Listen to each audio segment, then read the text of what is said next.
Good morning, students. We will discuss about the physical properties of haloalkanes, and also will discuss the mechanism of nucleophilic substitution reactions of haloalkane. देखिए, आप ये बात समझ लीजिए, haloalkane और alkyl halide है ना, दोनों सेम है। हेलोएल्केन IUPAC नेम है एंड एल्किल हैलाइड उसका कॉमन नेम है, ट्रेडिशनल नेम कह सकते हैं। देखिए, first physical property, these all are mono halogen haloalkane, mono haloalkanes, CH3F, CH3Cl, CH3Br and C2H5Cl. These are gases at room temperature, while CH3I यानी methyl iodide is a liquid at room temperature. One more thing, that all haloalkanes below carbon 18 are colorless liquid, while higher members are colourless solid. यहाँ पर दो चीज़ें हैं, एक तो these are colourless and second their state. Generally lower जब carbon members होते हैं तो वो हमारे गैस या लिक्विड फॉर्म में होते हैं, और हायर जब कार्बन नंबर इंक्रीज हो जाता है then it comes in solid state. इसका रीज़न क्या है कि जैसे जैसे मॉलिकुलर मास या नंबर ऑफ़ कार्बन्स बढ़ते हैं तो उनके बीच में जो इंटरेक्शन है बिटवीन द कार्बन एटम या van der Waals forces we can say that increases. जैसे जैसे नंबर ऑफ़ एटम्स बढ़ेंगे उनके बीच में इंटरेक्शन बढ़ेगा, जब इंटरेक्शन बढ़ेगा तो they will tend to have solid state. Now the second, RX being polar in nature are water insoluble. देखिए, यहाँ ये बड़ा इम्पोर्टेंट क्वेश्चन बनता है कि ये RX जो हमारा पोलर नेचर होता है, लेकिन उसके बावजूद भी ये वाटर में है ना डिज़ोल्व नहीं होता जो हमारा एक्सपेक्टेड है उसके अकॉर्डिंग। इसका रीज़न क्या है कि जो क्लोरीन है उसका साइज या ब्रोमीन हमारे जनरली होते हैं वो साइज काफ़ी बड़ा होता है ना। जब बड़ा साइज़ होता है तो उसके पोलर इंटरेक्शंस नहीं हो पाते हैं, इस वजह से it is not water soluble.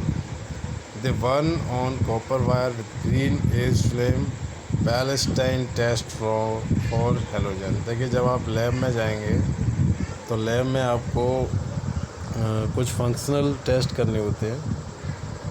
Generally 11th-12th में ये टेस्ट नहीं है केमिस्ट्री में, लेकिन जब आप ग्रेजुएशन करेंगे तो वहाँ पर आपको ये टेस्ट मिलेगा। उसमें हेलोएल्केन के लिए जो प्रिलिमिनरी टेस्ट होते हैं उसमें एक फ्लेम टेस्ट है ना, जिसे बैलेस्टीन एक साइंटिस्ट थे, उन्होंने डेवलप किया कि अगर हम कॉपर वायर को इसके साथ हीट करें then it burn with a green flame.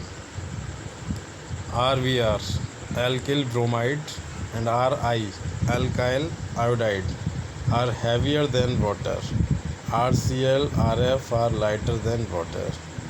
ठीक है, जैसे जैसे एटॉमिक साइज़ और हेलोजन एटम का साइज़ इंक्रीज़ होगा वो वाटर से हैवियर हो जाते हैं। एल्किल आयोडाइड बिकम ब्राउन और violet in colour on exposure to light.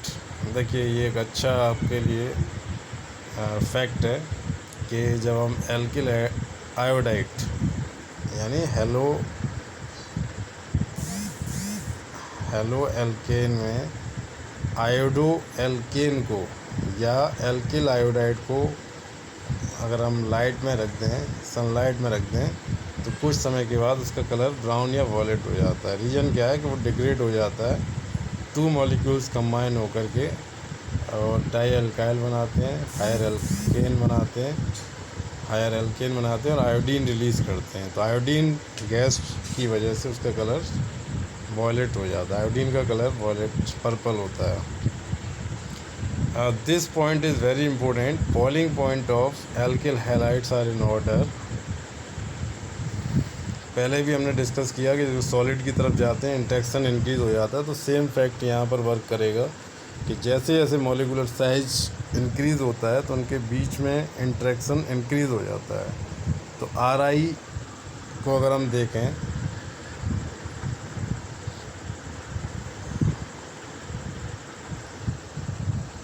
This is R and this is I। इसके पास अगर दूसरा कोई हमारा मॉलिक्यूल आता है RI, ठीक है, तो इसका सरफेस एरिया काफ़ी ज़्यादा है, इस वजह से इनके बीच में इंटरेक्शन है ना बहुत ज़्यादा होता है। इस वजह से इनके जो boiling point and melting point high होंगे। और दूसरा अगर हम RF की बात करें तो ये हमारा R मॉलिक्यूल है और उसके साथ ये फ्लोरीन है ना, ऐसे ये R मॉलिक्यूल है और ये फ्लोरीन मॉलिक्यूल है, ठीक है, या क्लोरीन ले लिया। तो इनके बीच में देखिए RR का साइज काफ़ी बड़ा है, लेकिन इनके बीच में नॉन पोलर बॉन्डिंग होगी जो कि इतनी इफ़ेक्टिव नहीं होती है ना। और जो फ्लोरीन है उसका साइज स्मॉलर है, तो वो इतने बड़े मॉलिक्यूल के साथ इंटरेक्ट नहीं कर सकता। तो ये वाला जो इंटरेक्शन है इतना इफ़ेक्टिव नहीं है, ये वाला इंटरेक्शन हमारा बहुत ज़्यादा इफ़ेक्टिव है, ठीक है। तो RI, RBr, RCl, RF, इसमें आयोडीन का साइज बड़ा है, इस वजह से उनके बीच में इंटरेक्शन ज़्यादा होगा। देखिए, greater the molecular mass stronger the van der Waals forces, है ना, उनके बीच में इंटरेक्शन ज़्यादा होगा, तो higher is the melting and boiling point. First fact क्या है हमारा कि साइज बड़ा होना चाहिए एल्काइल का या हेलोजन का। अगर आइसोमर हैं, आइसोमर क्या होते हैं जिनका मॉलिकुलर फार्मूला सेम होता है, केवल अरेंजमेंट ऑफ मॉलिक्यूल्स है दैट इज़ डिफरेंट। तो 1 डिग्री, 2 डिग्री, 3 डिग्री, है ना। अगर इसकी हम बात करें तो उसमें जब ब्रांचिंग होगी तो ब्रांचिंग के साथ क्या होता है, सरफेस एरिया डिक्रीज़ हो जाता है, इससे बॉइलिंग पॉइंट डिक्रीज़ हो जाएगा। तो उस वाले केस में 1 डिग्री का सबसे ज़्यादा होगा, है ना। देखिए यहाँ पर आपको ये 3 एग्जांपल्स दिए हैं, फर्स्ट, सेकंड एंड थर्ड। देखिए ये मैंने आपको क्लास में भी एक एग्जांपल के थ्रू एक्सप्लेन किया था कि एक मॉलिक्यूल है हमारा इस तरीके से, है ना, और उसके अंदर ये कार्बन है 1 2 3, ऐसे ही एक और ये मॉलिक्यूल है, इसके में ये हमारे कार्बन है 1 2 3, है ना। तो जब इन दोनों के बीच में इंटरेक्शन होगा तो एरिया ऑफ कांटेक्ट कई सारे बन जाएंगे, 1 2 3 4 5 6, है ना। ये इस तरीके से बड़े इजीली हायर एरिया या सरफेस के साथ कांटेक्ट में आ जाएगा और स्ट्रॉन्ग बॉन्डिंग बना लेगा, है ना। ये बिल्कुल ऐसा है कि एक पाम अपनी हथेली के ऊपर दूसरा पाम आप रख दीजिए। और सेकंड केस की अगर हम बात करें, जब ब्रांच हो जाती है, जैसे ये मॉलिक्यूल है इसमें ये ब्रांच है ना, ऐसे ये मॉलिक्यूल है इसमें ये ब्रांच है, तो अब देखिए इन दोनों के बीच में क्या हुआ, ये जो गैप है ना, ये डेवलप हो गया। इससे ज़्यादा ये एक दूसरे के क्लोज नहीं आ सकते।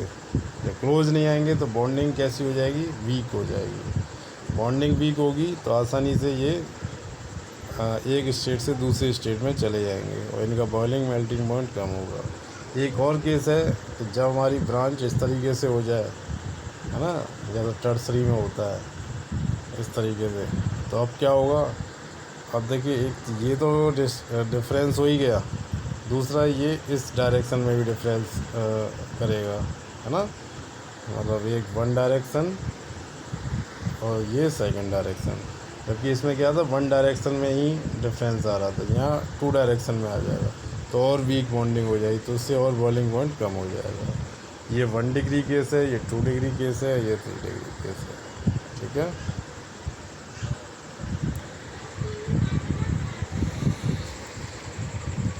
डेंसिटी की बात करें, डिक्रीजिंग ऑर्डर ऑफ डेंसिटी किस तरीके से होगी, जिसका मॉलिक्यूलर फार्मूला या साइज कम होगा उसकी डेंसिटी भी कम होगी।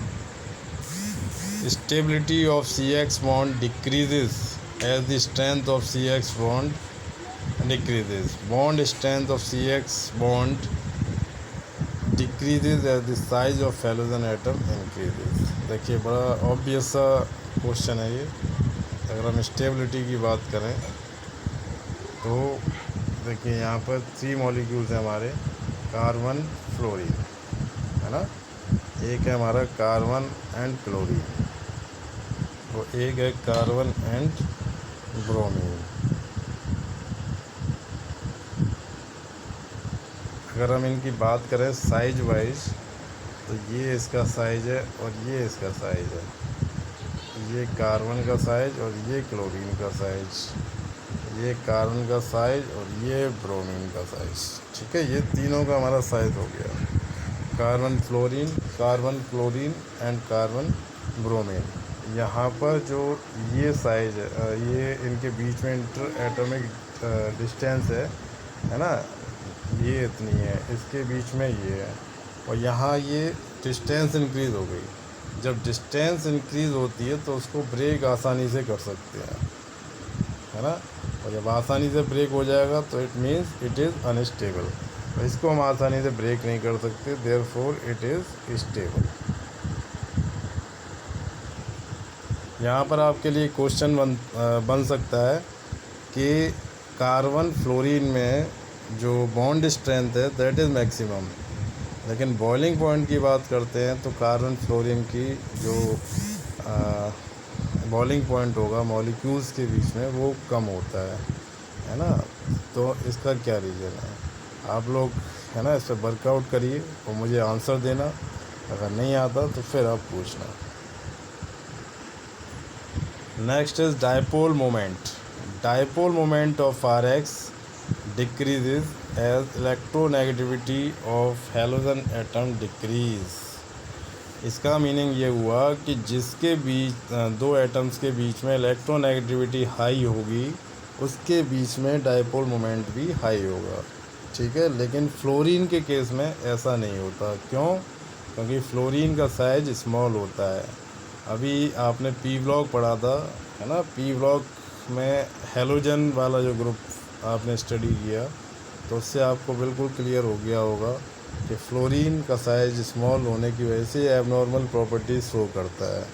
तो उस केस की वजह से ये सेकंड पोजीशन पर आता है, नहीं तो ये फर्स्ट पोजीशन पर आना चाहिए, सबसे ज़्यादा डायपोल होना चाहिए। डायपोल की भी हम बात करें, है ना, पहले भी आपसे डिस्कस हो चुका है। डायपोल क्या होता है हमारा, डायपोल मोमेंट, इसको हम डिफ़ाइन करते हैं Q/D, है ना। Q, what is Q? It is the charge, है ना। और चार्ज एक्चुअल में यहाँ पर जो हम बात करेंगे वो इलेक्ट्रोनेगेटिव डिफरेंस के रिस्पेक्ट में बात करेंगे।